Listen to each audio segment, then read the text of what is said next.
1.5 years ago, my shoulders were so underdeveloped, it looks like I was allergic to shoulder exercises. The photo I'm showing you here, look at the shoulders.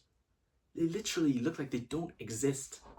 That was down to a lot of mistakes like training, frequency, and just simple procrastination on shoulder exercises itself. But look! You fucking... like, that doesn't look possible. This looks like it's AI. They are so underdeveloped, it looks like it's AI. But somehow, I took from this... look, okay? To these cap delts. This video is not going to be like every other fitness influencer tells you how to train shoulders. The delts have 3 parts. They have the front, lateral, and the rear. You have to do lateral raises. Shut up. Shut up. We already know that. We already know that you have to do lateral raises. We already know you have to do shoulder press and rear delt flies. We already know that stuff. So what was the actual thing that actually blew up the shoulders from that eye-wrenching look? Look at that again. Look at it again. Look at it again. Ha! From that eye-wrenching look to these. Through a thing called prioritization. We simply prioritize the delts in our working split, in our workout, in like the workout itself. We simply need to prioritize the muscle. You already know what exercises to do and stuff. In case you don't, or you want a simple recommendation from me what exercise to do, I'll still explain it now. The first exercise we're going to be doing is for the lateral delts, a cable lateral raise at hip height with a cuff. When you're doing this exercise, what you want to think of is drawing a quarter circle. This will make sure that your arm is staying straight so that you're not recruiting any other muscles. And this will have a really good muscle-mind connection when you're trying to think of drawing a quarter circle. Now, the reason why I think this exercise is superior than others, first of all, when you're doing this at your hip height, with the resistance, you're forced not to swing so much. I find when you're having the resistance coming from the bottom, so that the resistance is heaviest at the top, you swing a lot to get the weight up to the top. Now, this is my own experience, but I think that most people do this as well, from me just looking at other people doing the exercise. So that's why I think this exercise is superior. Anyway, all lateral raise variations are going to work. It does not matter. Just make sure that you're hitting them lateral raises. This is my own recommendation. And also, progressive overloads on this exercise is going to be quite different. You'll need to increase the weight very slowly by progressing with 1.25 kg plates and also using double progression. So what I do, for example, if I'm on 15 kilo and I can complete 8 solid reps, I will increase the weight by 1.25 kg so that I can do 5 reps. And then I'll progress until I can do 8, and then I'll increase by 1.25 kg, and so on. This exercise is very hard for this lateral delt to complete, at least when you're trying to increase the weight by a full pin. The lateral delt is a very small muscle. This is why we need to increase the weight by small steps. I used to increase the weight by 2.5 kg every time. It did work up till a point. Because I was increasing the weight by this much, my form compensated because I wanted to hit a certain rep. Like, for example, I wanted to complete 6 reps when I increased the weight. So my form progressively got worse over time. This is why I think this is the better alternative, just by increasing it by 1.25 kg every time. You can stay within a very small rep range, 5 to 8. Sure, it's a very small weight increase.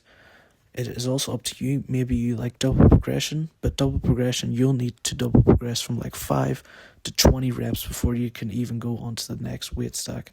So this is why I actually prefer just increasing it by 1. So what we're going to do for our front delts is dumbbell shoulder press. So for the setup on the bench, you want to put the angle of the bench just 2 notches, 1 or 2 notches before the bench becomes vertical. This will make sure that your front delts are getting really prioritized with the resistance. And the form, what you want to do is you want to start the range of motion when the dumbbells are touching your shoulders and simply press until your elbows lock out. That's the only real explanation you need to do to actually execute the exercise. Just make sure you're keeping standard form with a good eccentric. Just control over the eccentric. Doesn't need to be a 10-second eccentric. Also do that on the lateral raises. As you saw when I did the lateral raises, I was using a controller centric. Before this exercise, all you really want to do is focus on keeping the dumbbells at the shoulders at the bottom of the range of motion, and then pressing it until your elbows lock out, and just that's it. So this is my recommendation for the front delt exercise. Again, any shoulder press variation is going to work. And for progressive overload is going to be like any other exercise. You're just going to increase the weight every 1.5 weeks. I stick in a rep range between 5 and 8, and once I can get 8 reps with the weight, I increase the weight, and then the reps will drop down back to 5 reps. And also probably the most important thing is just getting the dumbbells onto your shoulders itself. So when you're doing this exercise for the first time, make sure you're practicing the dumbbell kick up. So what you want to do is have the dumbbells resting just before your knees, and then use some momentum in your body to kick them up one dumbbell at a time so that they get on your shoulders. Now practice this with lighter weights when you're doing your warm-up sets, which you should be doing anyway. Practice it with some lighter weights and you'll be fine. So for the rear delts, we're going to be doing a rear delt fly with a cable. So this example is taken from Maxi Kuda. He's goated, by the way, really good physique. I just forgot to record the exercise, so I'm just going to be taking his video as an example. As you can see, the cable height is at his head and not at his shoulder. I find the muscle-mind connection when you're putting it above your head is absolutely goated. So what you want to focus on when you're performing this exercise, you need to make sure that your arm path matches the cable path. So as you can see, he performs it really well by keeping his arm path in the exact path with the cable.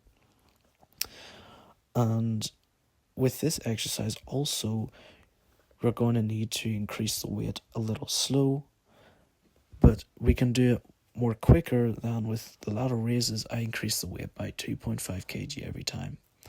Now also what you want to do is keep a slight bend in your elbow so that you're not recruiting your triceps at the end.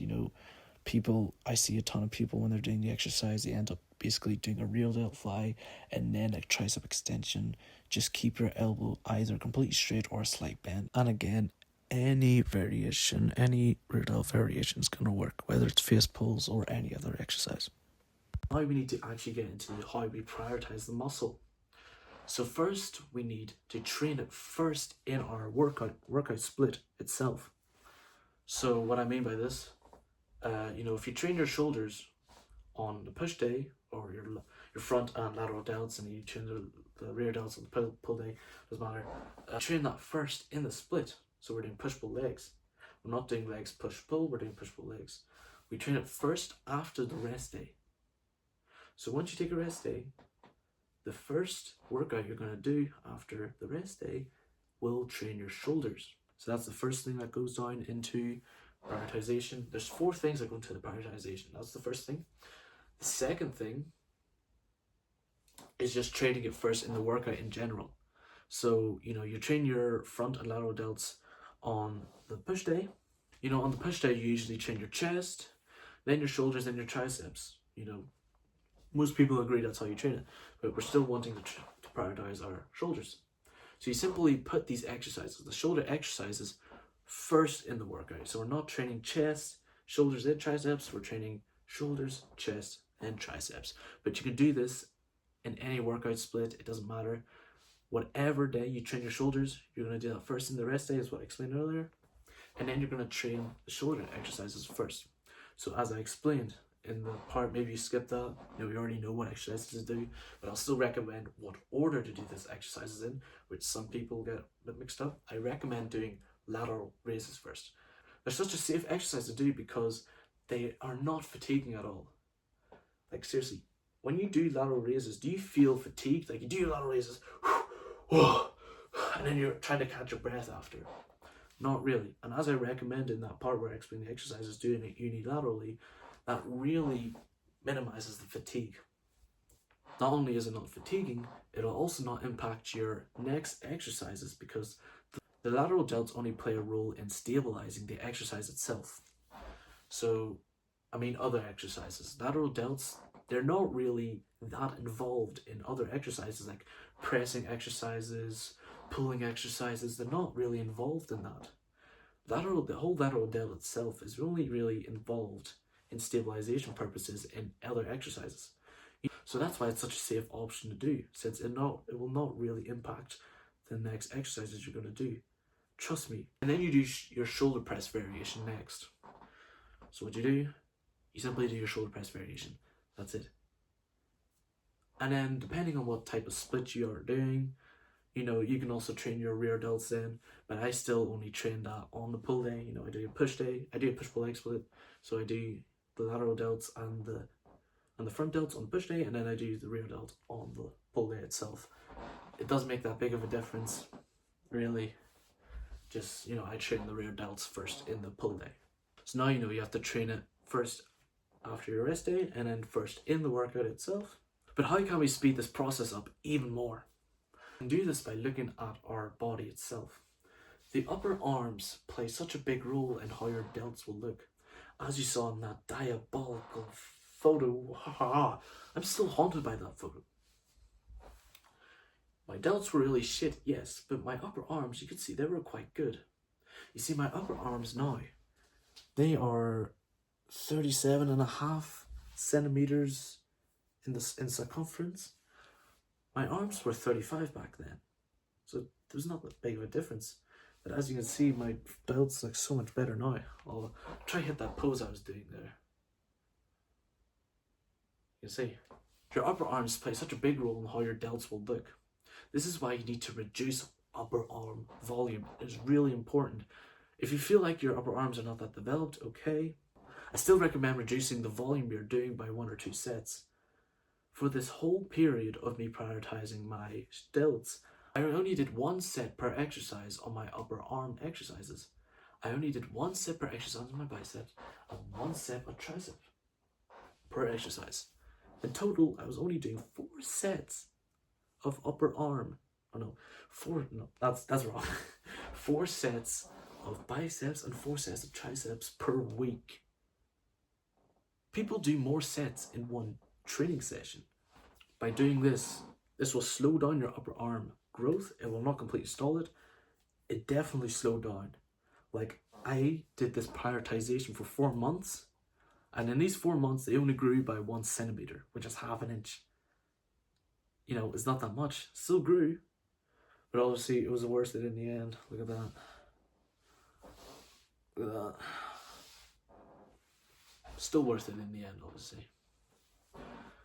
And what I also recommend doing a little extra, if you think you have a developed chest, reduce your chest volume just by a bit, only by 1 set. I personally always do 3 sets per exercise, so I ended up only doing 2 sets for my chest per exercise, because your chest also plays a very big role in how small your clavicles look. If you look at some videos of this guy, I can't remember his name or what video or when I saw it. This guy had such a fucking developed chest, but his arms and shoulders were so underdeveloped, and it looked like his clavicles were this wide.